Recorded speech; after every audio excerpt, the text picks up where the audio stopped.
Bonjour mes chers élèves, j'espère que vous allez très bien. Heureuse de vous retrouver dans une nouvelle vidéo. Aujourd'hui, on va voir une activité de langue et on va reconnaître le lexique du théâtre. Donc, avant de commencer la lecture de la première scène de la pièce Le bourgeois gentilhomme, il est indispensable de connaître tout d'abord et de se familiariser avec le lexique du théâtre pour bien évidemment faciliter la compréhension de la pièce.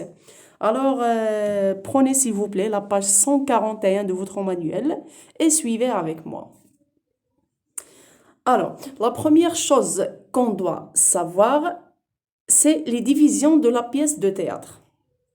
Alors, lorsqu'on dit les divisions de la pièce de théâtre, on parle de l'acte et de la scène. D'accord? Donc, qu'est-ce qu'on veut dire par acte et par scène? Donc, si vous remarquez là, on a acte écrit en rouge. Donc, l'acte veut dire quoi? Donc, chaque pièce de théâtre se divise en grandes parties qu'on appelle acte. Donc, l'acte, c'est la subdivision d'une pièce. Donc, comme elle est écrite là en rouge, donc l'acte, c'est la subdivision. L'acte, ou le fasl en arabe. D'accord? Donc, chaque pièce de théâtre, subdivisée en actes. Et chaque acte se subdivise en scène. Donc, ainsi, chaque acte se divise en petites parties appelées scènes. Donc, la scène, c'est quoi? C'est la subdivision d'un acte. D'accord? Donc, la pièce de théâtre est divisée en grandes parties appelées actes. Et les actes aussi sont divisés en petites parties appelées scènes. دونك لي زاكت هما الفصول ولي سين هما المشاهد. دونك كل فصل كنلقاو فيه المشهد الاول المشهد الثاني باغ اكزومبل المشهد الثالث et ainsi de suite. Alors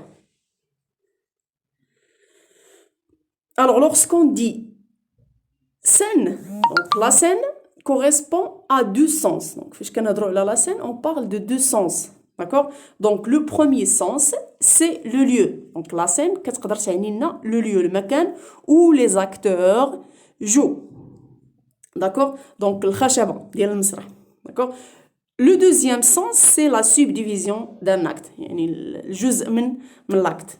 Très bien. Alors, donc, c'est quoi la différence entre... Donc, maintenant, on doit connaître la différence entre acte et scène. Donc, comment peut-on dire qu'une scène commence, ou bien qu'un acte commence et finit, et comment peut-on identifier le début et la fin d'une scène? Alors, donc pour l'acte, est reconnu par deux choses. Donc, on reconnaît l'acte par deux choses. Donc, soit la fin ou bien le début d'un acte par deux choses. Donc, soit par la sortie de tous les acteurs. D'accord? Donc, فاش كيخرجوا كاع les acteurs كيكون un signe pour le début d'un nouveau acte. Très bien. Donc, soit la sortie de tous les acteurs, soit la tombée du rideau. Donc, فاش كيطيح لو rideau, فاش كيتسدل الستار ديال المسرح, كتكون إعلان على البداية ديال un nouveau acte, ديال فصل جديد. Donc, soit par le changement du décor. Donc, فاش كيتبدل عندنا. Donc, le changement de l'acte exige le changement du décor. Donc, on parle là du théâtre classique. هادشي كنهضروا فيه le théâtre classique. Très bien. Donc sinon la scène. Donc là هضرنا على l'acte. Donc باش كنعرفوا ان un acte commence et finit. Donc soit par l'entrée et la sortie des personnages, soit par la tombée du rideau, soit par le changement du décor. D'accord? Donc pour la scène, donc comment peut-on savoir le début et la fin d'une scène? Donc une scène commence avec l'entrée ou la sortie d'un personnage sur scène. D'accord? Donc la scène, comment peut-on savoir le début ou bien la fin d'une scène? Avec l'entrée ou la sortie du personnage. Lorsqu'un nouveau personnage entre sur scène, c'est le début d'une nouvelle scène. Donc, je vais vous montrer. Donc, si vous remarquez là, donc, essayez de vous rappeler de ces personnages. Donc, on a maître de musique, maître à danser, 3 musiciens, 2 violons, 4 danseurs. D'accord? Donc, ce sont les personnages de la première scène. Donc, on va voir maintenant le début de la deuxième scène. Voilà. Donc, la deuxième scène, on a Monsieur Jourdain, de laquais, maître de musique, maître à danser, violon, musicien et danseur. Donc, on remarque là que deux personnages ont entré sur scène. Donc, monsieur, donc ce sont deux nouveaux personnages, Monsieur Jourdain et de laquais. Donc, c'est pour cette raison on a passé d'une scène à une autre. Donc, parce qu'on a deux nouveaux personnages. Donc, les personnages de la deuxième scène. Très bien. Alors, on passe maintenant aux personnages et aux discussions entre les personnages.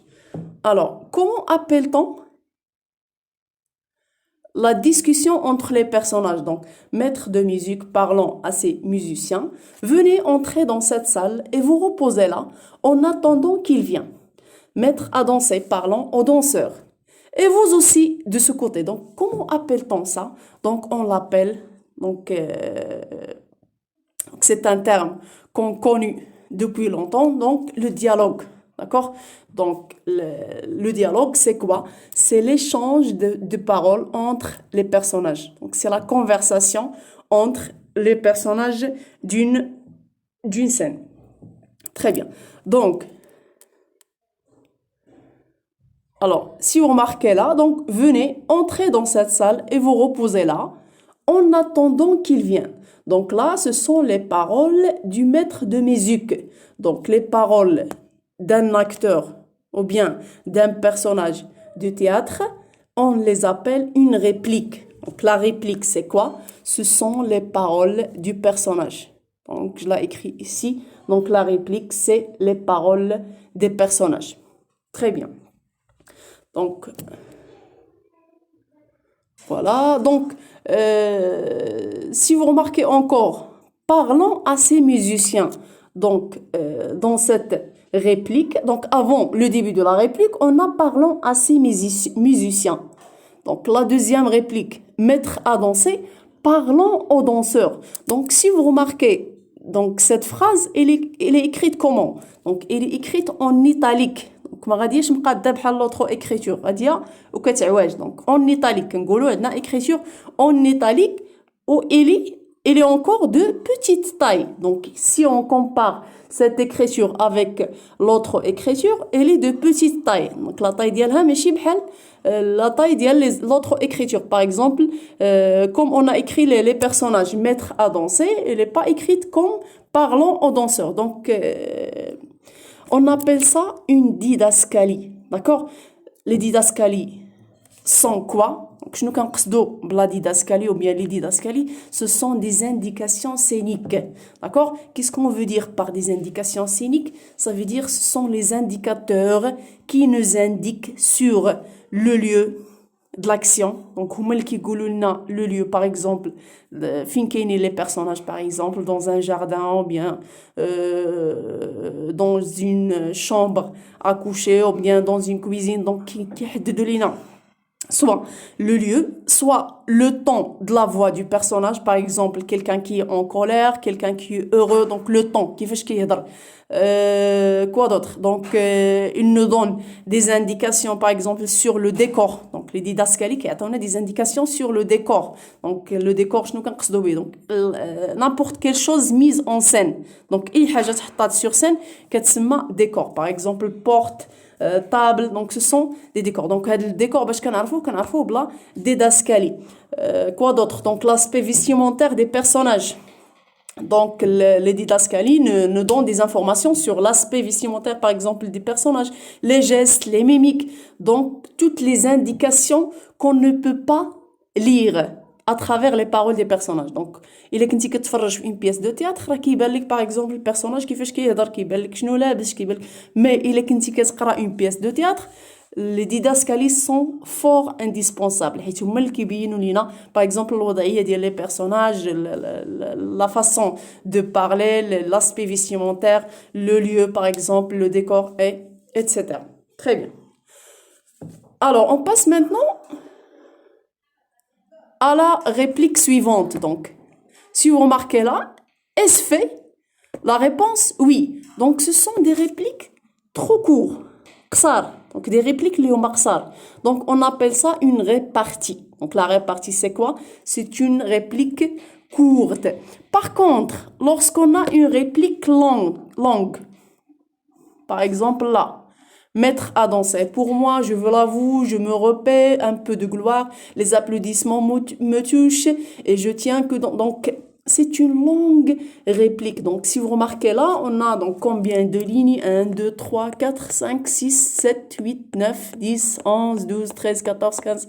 Donc, 16 lignes. Donc, une réplique qui compose 16 lignes. Donc, on ne l'appelle pas une réplique, mais on l'appelle une tirade. D'accord? Donc, une tirade, c'est quoi? C'est une longue réplique. Donc, c'est une réplique qui dépasse 8 phrases, par exemple, ou bien 8 propositions. Très bien.